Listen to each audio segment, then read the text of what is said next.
Anda kembali bersama kami di Q&A. Karena setiap pertanyaan selalu ada jawaban. Nah, kalau pertanyaan berikut ini akan ada jawabannya nggak ya? Coba kita mau tampilkan yang sudah disiapkan oleh tim Q&A. Ini adalah perbandingan statistik. Wih, berat banget nih ya.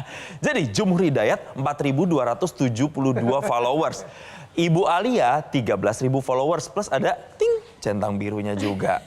Nah, nih kalau ngelihat ibu aja udah begini nih, sering aktif posting gitu-gitu. Merasa tersaingi atau terbantu justru, Pak? Terbantu lah pasti. Saya emang nggak aktif Instagram. Diem aja udah. Sekali-sekali, wah itu setahun sekali baru upload. Gitu? Gitu. Apa? TikTok? Enggak juga. Enggak juga? Enggak juga. Saya nggak punya. Saya punya, tapi nggak saya aktifin. Bukan karena nggak sempat aja kali ya update. Tapi sekarang teman-teman di kantor bilang nggak bisa gitu lagi.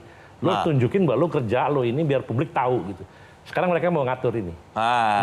Tapi dengan manajemen yang serius. Gitu. Ya, go ahead, silahkan, nggak apa-apa. Yang nggak boleh itu hyper reality. Jadi lo nggak kerja, nggak bener, tapi seolah-olah lo ini gitu. Itu nggak boleh. Tapi sebaliknya, under juga nggak boleh. Lo sudah udah kerja, tapi lo nggak ada orang tahu. Itu nggak boleh juga. Seimbang lah gitu. Jangan terlalu berlebihan, tapi juga jangan nggak diberitakan sama sekali. Biar publik natural aja menilainya. Nah, saya mungkin nggak natural.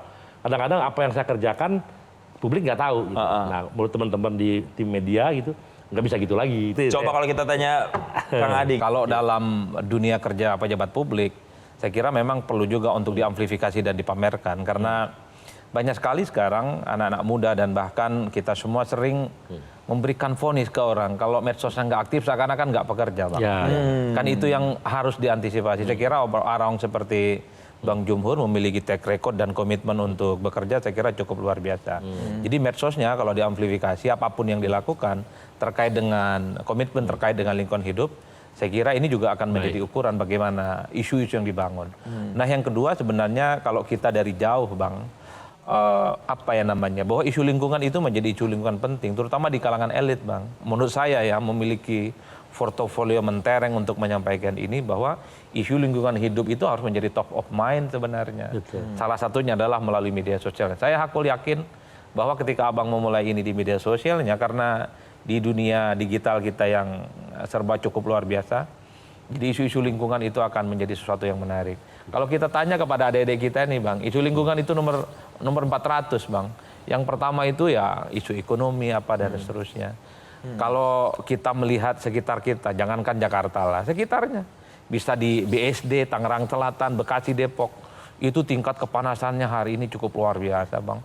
Bahkan ada yang mengatakan matahari dan tanah itu tinggal sejengkal sekarang. Karena saking panas, sepanas-panasnya. Makanya ya tentu baik kalau kemudian medsos Abang nih diamplifikasi. Tentu Abang sebagai aktivis tidak akan hyper reality lah. Gimana tanggapannya Bang Jumhur? Ya saya akan melaksanakan.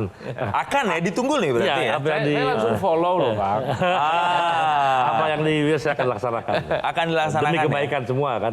Secepatnya berarti ya? Karena pejabat publik ya. Iya. Benar sekali. Pejabat publik ya, Anda bertanggung jawab pada publik, salah satunya menjelaskan apa yang kamu kerjakan kan gitu. I will follow your arahan, guidance. Oke, kita kasih tepuk tangan. Bang Jumhur, menutup dialog kita 1 jam ini apa kira-kira yang ingin disampaikan?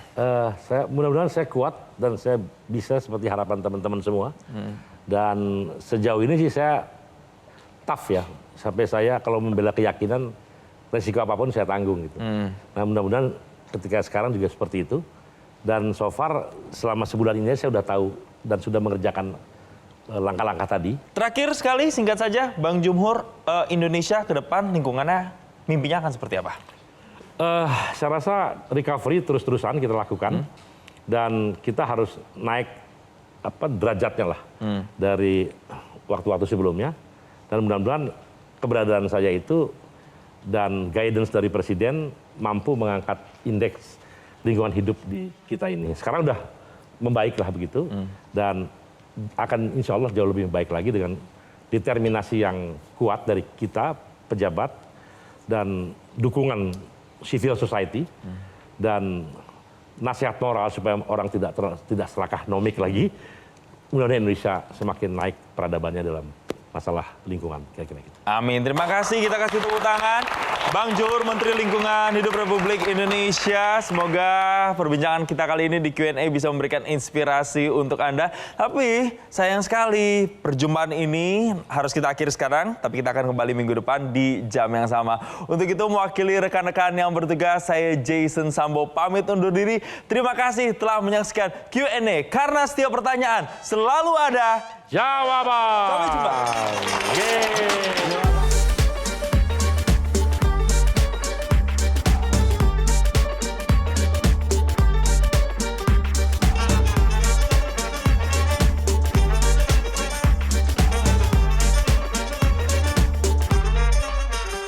Jelajahi cara baru mendapatkan informasi. Download Metro TV Extend sekarang.